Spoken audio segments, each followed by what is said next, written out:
have had great players around, you know. Shay, you know, when I tee it up that way, that Jalen Hurts has been to 2 Super Bowls in 3 years, I think it's really a fair question. Do you feel like we unfairly Yeah. criticize him? Is what Sirianni is missing. Saturday, you correct me if I'm wrong. I think the more great players you have around you, the less your quarterback gets credit. Look at Terry Bradshaw. He doesn't ever get mentioned as one of the greats. He won 4 Super Bowls, never lost. But they say, look at all those Hall of Famers. Look at that outstanding defense. Another example, Troy Aikman. They're like, well, damn, he got Emmitt Smith in his backfield to rush for damn near 20,000 yards. He got the playmaker. He had Deion Sanders. He had Charles Haley. So the more great players you have around you, I think the less credit you get. The reason why we gave Tom Brady so much credit because we was looking at him and he didn't have a top flight receiver. Were they very good for that system? Absolutely. But when they left and went elsewhere, they didn't look at Deion Branch. Deion Branch was Super Bowl MVP. He went out to Seattle. I thought he was sleepless in Seattle. I thought he was in the movie with Meg Ryan. That's what happened. Tom got credit. Tom got credit because you looking at that roster, it's like, well, dang, these guys couldn't play anywhere else but New England. So I just think that's the thing, is because Jalen does what is asked. They're explosive in the run game. They're efficient in the pass game. But they're saying, we need to see him like have to carry a team throwing the football. But that's not how they're built. You can't blame him for Howie Roseman building a roster and them calling plays according to the talent that they have. So, yes, maybe he does, but this is not new. If you go back and check history, you look at the quarterbacks, look at the ones that they felt had the greatest talent around them, Troy Aikman, Terry Bradshaw, they never got the credit that I felt they rightfully deserved. I think he gets unfairly criticized, and I think it's especially this year, I think he was criticized more than in the past, and people kind of attacked him because of Saquon Barkley and the way this offense played, yes. and they limited. But it is unfair, and here's why I would say that. We love to like play both sides of the fence here, right? We want to talk about, is he an elite quarterback? Is he this? Is he that? Here's what he's elite at: winning. Right, he's elite at winning. Dude's been in 2 Super Bowls in 3 years. That's pretty elite, right? Like I'm gonna tell you, I'll take it, right? I'll go to the Super Bowl every year if he throws for less than 3,000 yards and they go to the Super Bowl year after year. I'm all for that. I think what happens in our game is it is much more fun for most fans to watch a passing offense. Sure. It's more electric. People feel good about. Oh my goodness, right? It's look how he threw that ball, and it's. The reality is that it is a low-risk, high-reward offense that he's in. And not only does he do it in the passing game, he can do it in the run game as well. So he is a true dual-threat quarterback, and he gets compared with Patrick Mahomes and Josh Allen and Lamar Jackson and all those guys. And the difference for him and these other guys, he's been to 2 Super Bowls, right? Lamar, Josh aren't because of the division they're in with Mahomes. And unfortunately, they're going to run into that buzzsaw, and until somebody knocks him off, that's going to be the conversation. But he is definitely over-criticized. Can he win? I got exhausted on here talking about, can he win if they shut down Saquon Barkley? Well, most teams aren't going to shut down Saquon Barkley, but he can still win. Exactly. And you saw what he did. It's not going to cost you the game either. When you talk about some of those sexier quarterbacks, then you're worrying about losing the turnover battle as well. He plays within a system. And listen, I'm an offensive lineman. I love team guys. Yeah. This dude plays. Here's the difference. When he threw for 68 yards or whatever it was in the playoffs, and on Get Up, we're making fun of it, and Greeny's talking about how many yards in or how many feet he threw for instead of yards. Josh Allen threw for 127 that same week, but they beat Lamar Jackson. But we don't talk about it like that, right? Because you do as a quarterback what it requires to win, and he's unfairly criticized because of the, quote, other quarterbacks he's being compared to. The dude wins, and that's all that really matters in the NFL. You're wrong. I'm right. You're wrong. And dare I say, you're being a bit sensitive. Let me break. I hope you do. Let me break it down for you, and I'm gonna help you out here. Shannon, put Shay up on this on the screen, please, because you know what? Not speaking to you directly, but just using you as an example for the rest of the world, Shannon. Why don't y'all do away with your podcast? Why don't you do away with your shows? Do you have any idea, Jeff Saturday, how brilliant you are talking football? how would anybody know if you didn't have something to talk about? How would anybody know if we didn't ask the damn questions? Do you want people talking about the sport or don't you? No, I'm being very, very serious here. Understand what I'm talking about. People go to the war. How do these sports get so popular? How does the NFL have a multi-billion-dollar deal? How does the NBA? The NBA that people have complained about. Supposedly there's some rating dips. Supposedly interest is dissipated. Last time I checked, they signed an 11-year, $76 billion deal. How the hell that happened, Shay? Ain't nobody talking about it.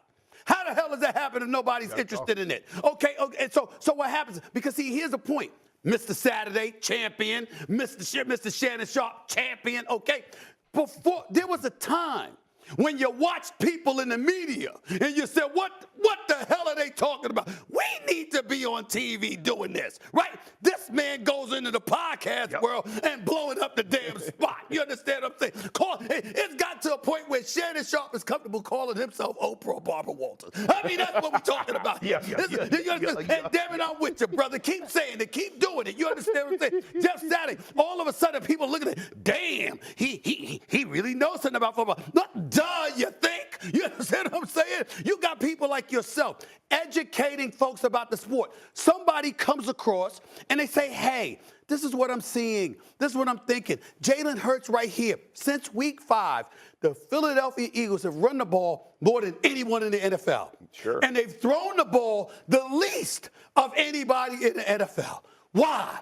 A.J. Brown's on the sideline reading motivational books to keep himself composed and from exploding. Why? Because he's not getting the ball enough. There were rumors, not me, there were rumors about how after this season is over, he might want to leave. Why is that? We don't know. You're asking the questions. You're deducing, okay, if I got a quarterback that can sling this damn football and he's getting him the ball, would he be saying that? Chances are no. So why is he saying it now? Maybe it's because of what people are speculating. Then you bring up what people are speculating, and you go to the Jeff Saturdays of the world, and you go to the Shannon Sharpes of the world. But that's not good enough. Oh, my God, I'm getting so tired of discussing it. Well, stop it. Stop it. The fact is, when you watch sports, this is what happens. You're not coming across like, yo, I definitively know what you're saying is this is what I'm seeing. I'm asking this question. This is how it looks. Tell me if I'm wrong. Yeah. It creates dialogue. Yeah. It creates conversation. It creates interest. What's the crime? What's the crime? Y'all got to stop this, man. The crime is not the conversation. The crime is the criticism. Yeah, is the criticism, the unfair criticism of what he's doing. But what's the criticism is what I'm saying. If somebody's looking at Jalen Hurts, right, and you watch Patrick Mahomes throw the ball, and you watch Lamar Jackson, or a Josh Allen, or Matthew Stafford, in some cases Jordan Love, when he's flowing, not when he's not flowing, and others, and you see this, you compare it to the competition. Sure. You're literally, I tell professional athletes this, guys, all the time. I'm not talking about you against somebody like me or somebody else. I'm talking about you amongst your peers. If you're in the NBA, there's 450 spots in the NBA. There's 1,600 spots in the National Football League.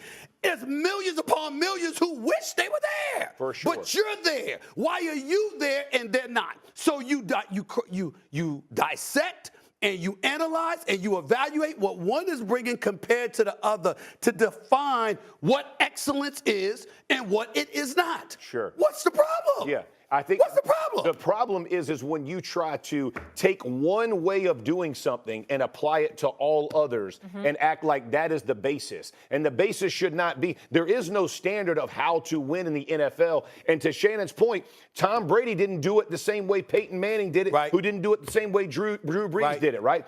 Jalen Hurts has a way of winning. You have it should be appreciated instead of criticized because he's not the same as other people. I agree with the part about the criticism, but what, Shannon, what if what you're doing is saying, we're not criticizing you, what we're saying is to beat that dude, you got to do more. You look, the same Jalen Hurts that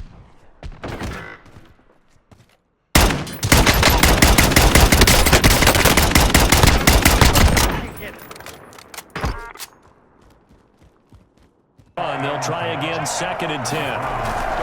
They'll fake the handoff. Now Smith. And he's taken down. This will be a Brown sack. Okay, you know my bias is about to come out here. A lot of people would think that the offense is just moving in the wrong direction. I'd say they're moving in the them back. Former defensive guy. Now, as a quarterback, 3rd and long, you really got to rally the troops here, don't you? Yeah, you do in a big way. And what else do you have to look out for? More pressure coming at you because it seems to be working pretty well. 3rd and long, it's Smith escaping the pressure right. Slings this deep. This is caught inside the 15. And he takes it in. Touchdown, Washington. Bringing it out of his end zone, Isaiah. And all deep in his own territory. He coughs up the football. That's what it is, baby. That's And what he it will is. score. Touchdown, Washington. John Bates. Excellent work there to get in on the touchdown run. And Washington has tied the ball game with the extra point still to come. Now it's Hopkins to add the extra point. And with that, his guys take the lead here by a point. A pretty decent game. Other quarterbacks, they have a hard time getting past it and often put the ball up for grabs the rest of the ball game. And a productive gain out to the 14 after starting at the 7. It's a gain of 7. 7 yards the pickup there. 3 yards remain for 2nd down.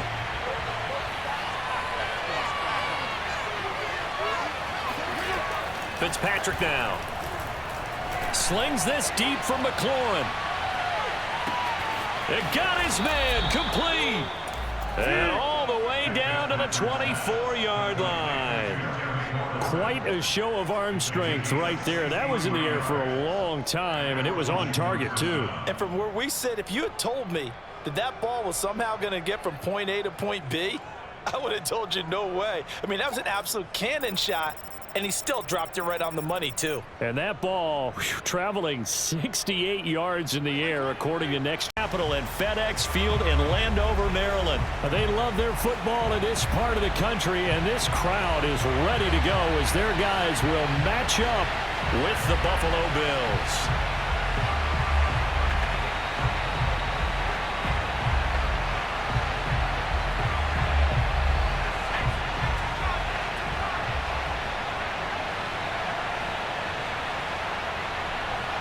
Two teams more than ready to get this one started. And we are underway from FedEx Field.